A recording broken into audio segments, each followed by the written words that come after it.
എൻ്റെ മോന് ചെസ്സെന്ന് പറഞ്ഞാൽ ഭയങ്കര ഇഷ്ടമായിരുന്നു. അത് എങ്ങനെയാണെന്നറിയാമോ, തീരെ കൊച്ചിലേ തൊട്ട് അവനെന്തോ ഒരു ഇൻട്രസ്റ്റ് അതിനകത്ത് കാണിച്ചു.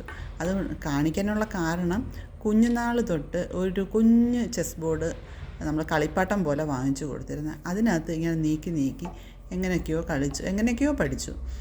പിന്നീട് നമ്മൾ ഒരു കോച്ചിനെ വെച്ച് അത് പ്രാക്ടീസ് ചെയ്യണമെന്ന് ആദ്യം ഞങ്ങൾക്ക് ആഗ്രഹമുണ്ടായി. പക്ഷേ ഇതിൻ്റെ കോച്ച് എവിടെ പഠിപ്പിക്കുന്ന സ്ഥാപനങ്ങളോ ഒന്നും അറിയത്തില്ല. അങ്ങനെ കുറേ വർഷങ്ങളങ്ങ് പോയി. ഒരു 5ാം ക്ലാസ് കോവിഡൊക്കെ കഴിഞ്ഞ സമയത്ത് ഞാനിങ്ങനെ ഒരു ദിവസം ഒരു ട്രെയിൻ യാത്രയ്ക്കിടയിൽ ഒരു സാറിനെ പരിചയപ്പെടുകയും അങ്ങനെ ഒരു ചെസ്സ് ഇൻസ്ട്രക്ടറെ കണ്ടുപിടിക്കുകയും ഞാനങ്ങനെ പഠിക്കും. ഇപ്പോഴത്തെ നിലയിൽ അവനൊരു ഇൻ്റർനാഷണൽ ചെസ് പ്ലെയറാണ്. എനിക്ക് പറയാനുള്ളത്, നിങ്ങളുടെ കുട്ടികളെ കൊച്ചിലേ ഇതിൽ ഇൻട്രസ്റ്റ് ഉണ്ടെങ്കിൽ ഇതിൽ നല്ലൊരു കോച്ചിനെ വെച്ച് പഠിപ്പിക്കുകയാണെങ്കിൽ നിങ്ങൾക്ക് നല്ല ഒരു നിലയിൽ ആ കുട്ടിയെ എത്തിക്കാൻ കഴിയുമെന്നതാണ്.